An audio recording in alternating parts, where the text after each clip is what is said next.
हे guys, good morning. So आज हम shooting कर रहे हैं भदोही औराई में और इस टाइम है हॉस्पिटल के सामने। और आज हमारा जो सीन है वो हॉस्पिटल में है। बहुत ही मॉर्निंग में आना पड़ा। देख सकते हैं आप लोग, जैसे कि क्लाइमेट अभी थोड़ा सा चेंज हुआ है, ठंड का मौसम भी ऐसा लग रहा है, बढ़ गया है। और ठंड तो लग नहीं रही है, बस ऐसे बादल बादल है या बारिश होने की संभावना है या हो भी सकती है। तो जस्ट ये अभी हम रोड साइड पे हैं और ये पीछे हमारे हैं, देख सकते हैं आप, ये हॉस्पिटल है। तो कुछ सीन है यहाँ पे हमें शूट करना है। क्लाइमेक्स हमारा इसी जगह शूट हो रहा है और बहुत ही अच्छा लग रहा है, क्लाइमेट अच्छा लग रहा है, नॉट अ हॉस्पिटल।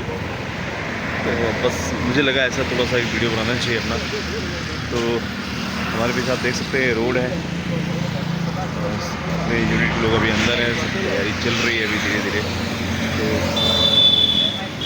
बस सामने चाय की दुकान है, चाय भी पीना है तो पी सकते हैं। और ये रहा हमारा हॉस्पिटल और हमारे टीम के लोग।